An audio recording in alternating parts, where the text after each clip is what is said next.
Welcome to our channel, ladies and gentlemen. It is my hope and prayer that this video finds you well wherever you are.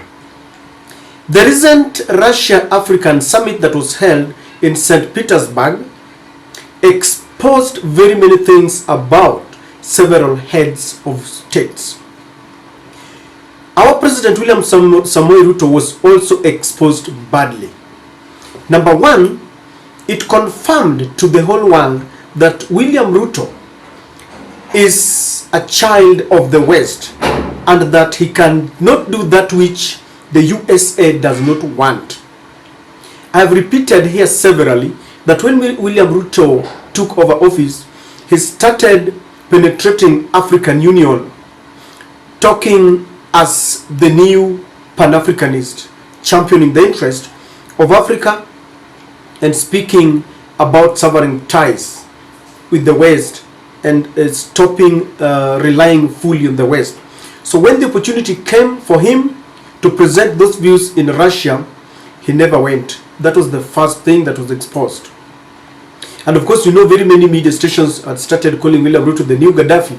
Now you know. The second thing that happened, during that moment when Vladimir Putin, the president of Russia, was showing and showcasing his relationship with Africa, he mentioned that a few months ago, Malawi and Kenya were the first nations to receive a free donation of fertilizer to cushion drought and to help yield more crops.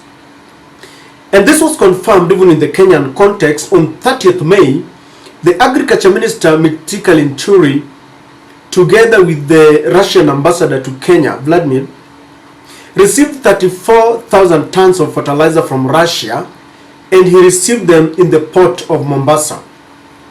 This fertilizer was supposed to be a free donation, and the principle and the policy is one: freely you are given, freely give out. That is the policy. Because the government of Kenya did not buy this fertilizer, they were supposed to donate it freely to the Kenyan farmers. When William Ruto was campaigning, he had indicated that their policy towards bringing down the cost of living was to subsidize production and not to subsidize consumption, because they said that if you continue to subsidize consumption, it is not sustainable. And together they said that one of the things that would form their main focus was to subsidize fertilizer. Note that even today, William Ruto held a press conference with journalists in State House, and he reiterated that they have now reduced further the cost of fertilizer from 7,000 Kenyan shillings to 2,500, giving the Azimio fraternity a warning that he is committed towards lowering the prices of the commodity, because this is the reason why the Azimio went on the streets. This is why Kenyans went to the streets to lament against the high cost of living and his intention to tax them further. Now, one funny thing, it turns out that William Ruto and his administration, instead of giving this fertilizer freely, because that was the intention of Vladimir Putin, they decided to sell it to the Kenyan farmer. And the deal was so sweet because they were told it was a subsidized fertilizer. Sometimes back, this discussion came up, but there was no one to weigh in, and the government was very defensive. Now, in that Russian-African summit, Vladimir Putin exposed William Samoei Ruto. Now, one funny thing about whatever is going on is, one, even after receiving the 34,000 tons, William Ruto refused to attend that meeting. A meeting that was very special, a meeting that was really gave Africans some of aids. I remember Vladimir Putin announced that he had waived some of the Kenyan debts, those the African, not Kenyan, but the African nations that got debts from Russia. Those debts were waived. So William Ruto refused to go. And now I'm thinking that one of the reasons why he didn't go, apart from the fact that there was a warning from the US, is that he knew he could be asked to account for the fertilizer. This is another leak that is exposing William Ruto. I don't know why anytime William Ruto does something, the gods are not with him.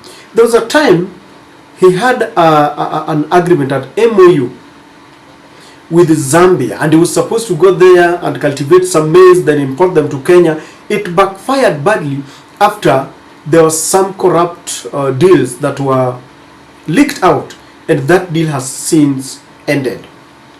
The Kenyan farmers are praising the Ruto administration because the fertilizer has come down.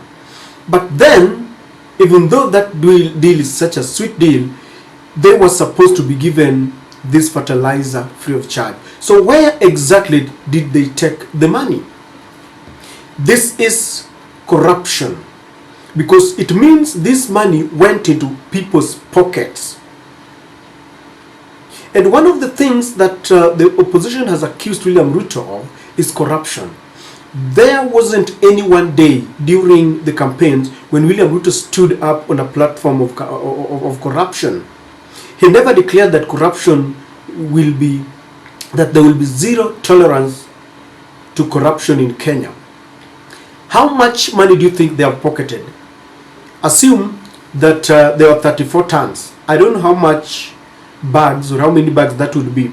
But don't you think someone has pocketed millions, if not billions, of Kenyan shillings? And when the other international bodies, the other international nations are watching, do you think they will give us aids if fertilizer that is supposed to be given to farmers is sold to them? And how many more aids are we even sure are being sold to Kenyans under the guise of subsidy? And this is wrong, because we need to take care of our farmers. When you really mean well for the farmers, you need to give them freely that which you have been given free of charge. I have a feeling that even the one that they are about to give Kenyans at 2,500 Kenya shillings could be another batch of these donations. And this is, as I say, the gods are not William Ruto's side.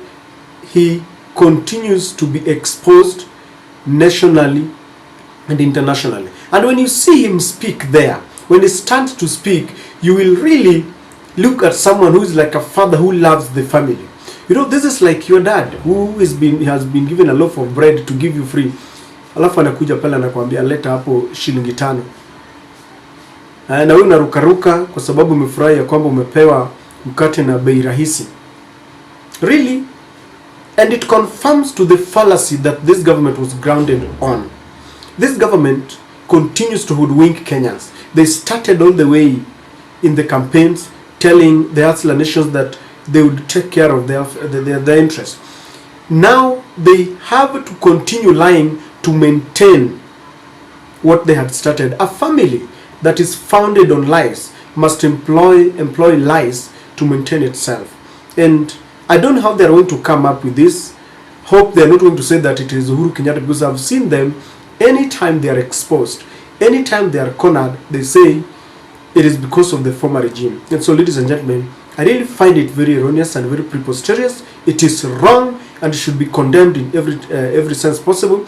I hope that Mithika Linturi will go to the Parliamentary Committee on Agriculture and expose more light on this.